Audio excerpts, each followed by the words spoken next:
Bonjour au peuple togolais en lutte, bonjour aux forces démocratiques du Togo. Je suis Joël Amouvin, le vice-président chargé des stratégies à la Diastocad, entendez Diaspora togolaise au Canada pour la démocratie. Nous faisons cette vidéo pour dire au peuple togolais en lutte que sa diaspora éparpillée à travers le monde est résolument engagée derrière lui dans ce combat contre la dictature cinquantenaire Gnassingbé RPT Unir et que notre victoire est certaine et très proche parce que notre cause est légitime.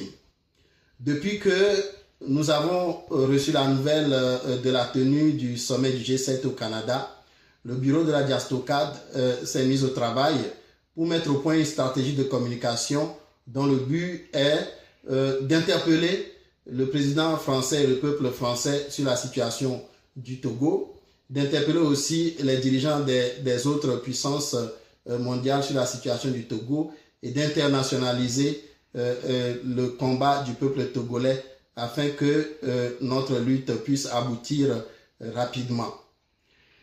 Selon les programmes qui ont été publiés, officiels ou officieux, par les gouvernements du Canada, de la France et du Québec, il y avait à peu près 4 endroits où nous pouvions accéder à une tribune pour interpeller le président français. D'abord, à Ottawa, où le président français devait rencontrer la gouverneure générale du Canada et le 6 juin.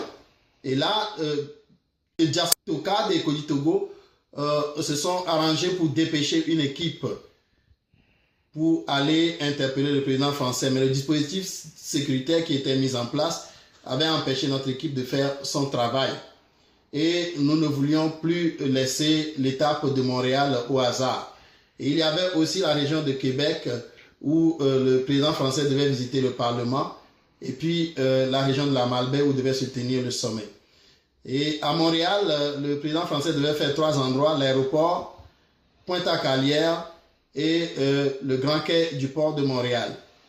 L'équipe de la Diastocad de Montréal s'est rendue au centre-ville de Montréal, à Pointe-à-Calière, et proche du Grand Quai du port de Montréal, mais n'avait pas eu la vie facile parce que les forces de sécurité, les forces de renseignement, la sécurité rapprochée du président Macron, la GRC du Canada, la Sûreté du Québec et d'autres services de renseignement se sont relayés pour nous empêcher, pour nous faire partir des lieux et nous empêcher de passer notre message. Mais nous avons tenu ferme parce que la cause que nous portons est une cause légitime et il était très important pour nous d'interpeller le président français. Nous avons pu finalement obtenir un face-à-face avec lui qui a duré à peu près 5 minutes, au cours desquelles nous sommes parvenus à obtenir de lui une expression claire sur de la position de la France sur la situation du Togo. Et nous voulons profiter de cette vidéo pour envoyer un message à l'Union africaine, à la CEDEAO et à tous les soutiens de Faure Gnassingbé comme à tous les observateurs qui interviennent dans la situation du Togo, de tirer toutes les conséquences de la déclaration du président Macron. Parce qu'il est clair à partir de maintenant que les jours du régime dictatorial Gnassingbé RPT Unir sont comptés et que la victoire du peuple togolais est certaine. Et nous voulons demander aux populations du Togo, des villes et des campagnes qui luttent inlassablement pour se débarrasser de ce régime, de redoubler d'efforts et de tout mettre en œuvre pour rester mobilisés dans la prière jusqu'à ce que notre victoire éclate au grand jour et que la reconquête de notre indépendance, de notre liberté soit effective. Nous voulons rassurer le peuple togolais du soutien indéfectible de sa diaspora et nous comptons sur toutes les forces démocratiques à travers la terre entière de soutenir le peuple.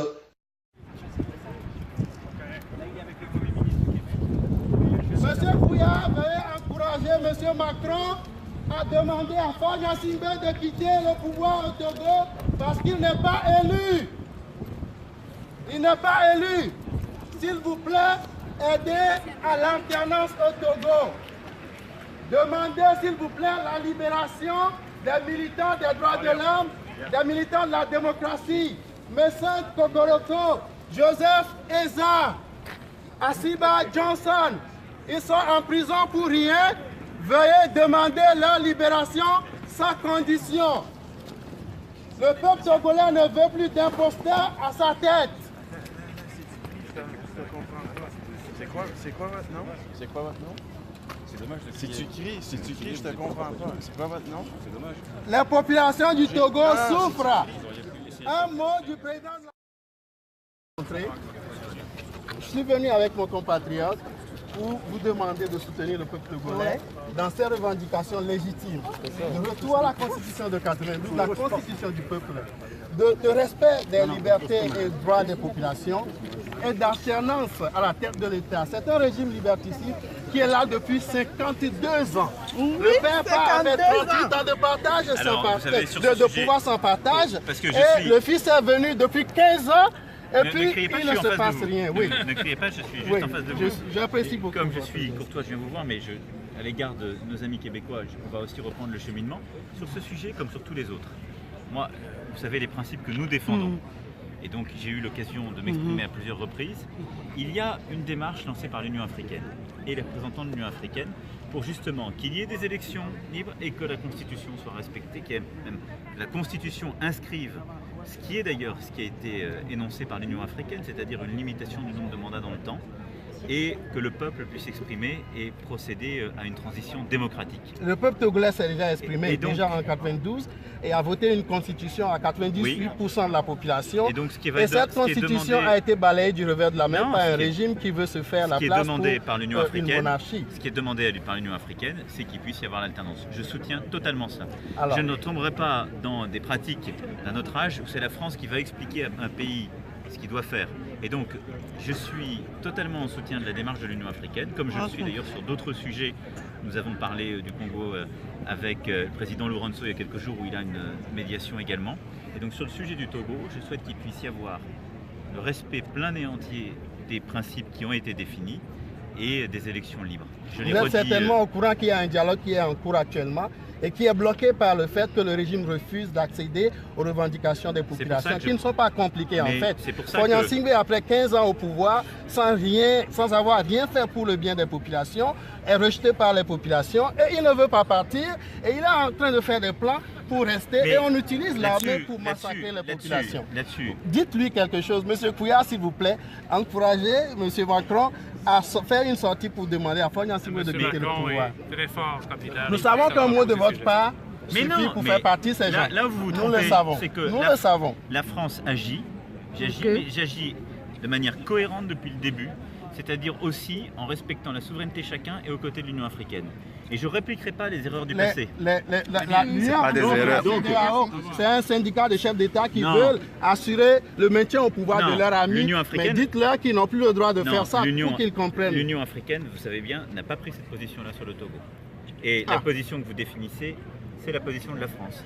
Mais je le fais aussi de manière respectueuse des dirigeants et de la souveraineté. Vous êtes un opposant, je vous respecte en tant qu'opposant qui est ici. Nous comptons sur vous pour qu'il parte à la fin, au plus tard à la fin de son mandat, sinon immédiatement qu'il parte. Vous n'êtes pas non plus la voix de tous les Togolais. Non, pas du tout. C'est la majorité. Mais nous sommes la voix de la majorité du peuple togolais. Monsieur, il faut qu'il y ait des élections libres qui s'organisent pour qu'elles puissent s'exprimer. Et ça, c'est le peuple qui le dira. Les élections n'ont jamais été libres. Oui, mais il ne peut pas participer à une énième élection au Togo. J'ai été très clair, je me suis déjà exprimé sur ce sujet. Mais je vous explique juste en méthode que le temps où la France va expliquer à un chef d'État africain il faut partir et il faut faire ceci ou cela dans son pays est révolu. Est-ce que vous allez encore le recevoir, lui et son gouvernement? Est-ce que je l'ai reçu? Est-ce que je l'ai reçu en voyage bilatéral ou est-ce que je me suis rendu? Alors, ok, merci monsieur. Il ne faut pas recevoir les Merci beaucoup. Merci. Merci.